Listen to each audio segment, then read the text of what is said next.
Hello guys, welcome to Dr. Science. So today our topic is about cholesteatoma. Cholesteatoma is nothing but pearly white appearance of your tympanic membrane. Now why this is happening we have to understand, but in order to understand this we have to know the anatomy of your eustachian tube. Okay, so first draw this diagram.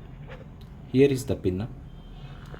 The pinna will eventually enter into the external auditory canal, and the external auditory canal is in close association with your tympanic membrane.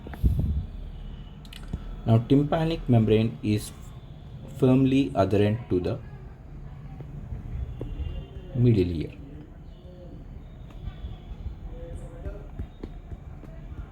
Okay, so middle ear and the nasopharynx, here is your nasopharynx.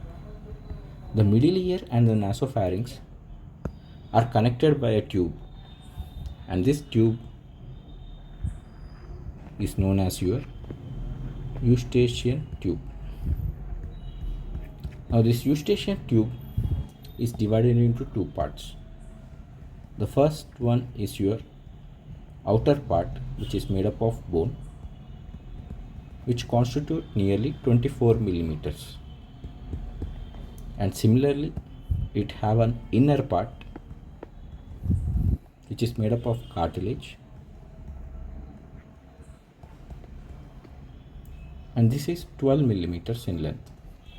So in total eustachian tube is 36 millimeters long. This could be a possible question. Now if you are clear with the anatomical part of the eustachian tube, we will try to understand what is the function of eustachian tube. So here is your external pinna, and here is your external auditory canal, which will eventually end up into the tympanic membrane. Now tympanic membrane is quickly or firmly adherent to the middle ear. Now middle ear and the nasopharynx are connected by a tube, which is your eustachian tube. Now what is the function of this eustachian tube? The function is very simple.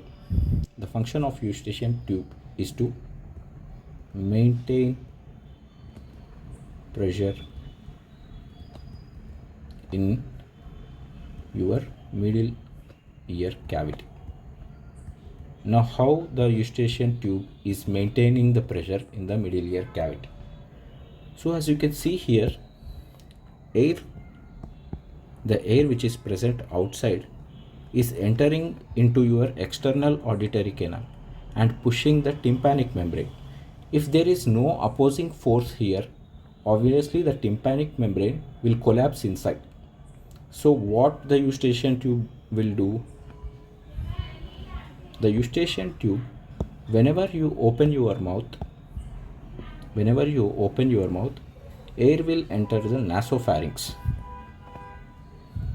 And when this air enter into the nasopharynx, it will go through the eustachian tube and it will oppose the external air which is pushing the tympanic membrane, and thus it is maintaining the air pressure in your middle ear cavity. So that is the function of eustachian tube. Now why cholesteatoma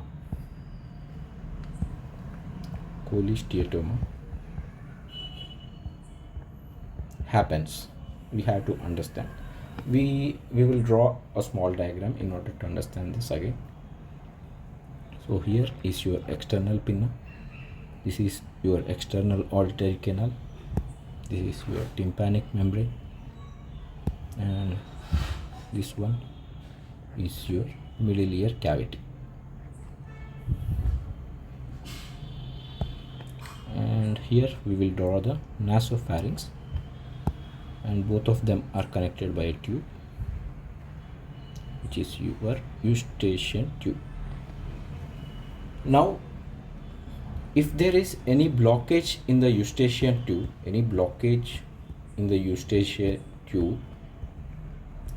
the blockage can be due to two things. One could be your adenoid hypertrophy.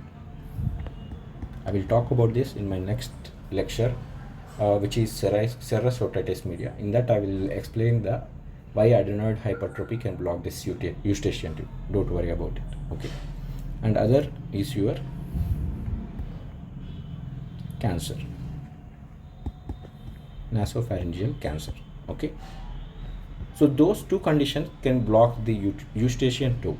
So when there is blockage in the eustachian tube, the air cannot enter the eustachian tube. So obviously what will happen? The air which is coming from outside will push the tympanic membrane. Since there is no opposing force, the air cannot enter the middle ear cavity because the eustachian tube is blocked. So what will happen to the tympanic membrane? The tympanic membrane will retract. Okay, there will be tympanic membrane retraction. So we will try to draw tympanic membrane. So here is the tympanic membrane, and please watch my landmarks of tympanic membrane in order to understand this. In that video I already told you that the tympanic membrane is divided into two parts. So this is the mucosa. The upper part is your pars flaccida, and pars flaccida is a weak layer because it lacks fibrosa or the fibers. That's why it is a weak layer. So if there is eustachian tube blockage and the lower part of the tympanic membrane is pars tensa. As the name suggests, it is very tensa means strong. So if there is any eustachian tube blockage and there is negative pressure in the middle ear cavity, this pars flaccida, which is the weakest layer, will retract. So this is called as your retraction of tympanic membrane, that is happening due to eustachian tube blockage. So what was the first step?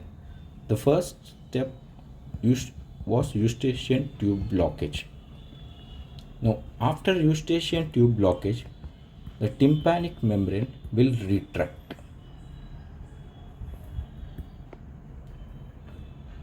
And this will lead to formation of retraction pocket. Now what is meant by a retraction pocket? So once again,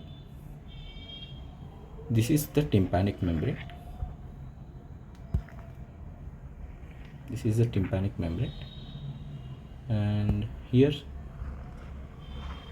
is your pars tensa. The lower one is your pars tensa. And unfortunately in this patient there is retraction. As you can see here, there is a retraction of the tympanic membrane. Now retraction pocket is nothing but, as you can see here, there is a pocket developed here in the pars flaccida. This pocket is called as your retraction pocket, contains skin, and not only that, it contains keratin. So retraction pocket is nothing but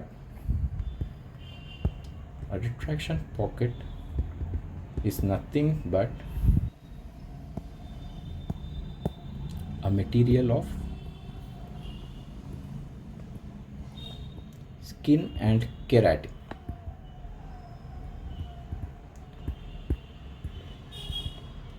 Now once the retraction pocket is developed, the third stage is development of micropunctures in the retraction pocket. Now, what is meant by this? What is the micropuncture part? We'll try to understand this by drawing a diagram again. Here is the tympanic membrane. This is the pars tensa, and unfortunately these people got the retraction pocket which was having the skin, and not only that, it has the keratin. So eventually these patients will get a micro puncture here. There will be a puncture due to high negative pressure. There will be a puncture, and due to this puncture, the skin and the keratin will go inside your middle ear.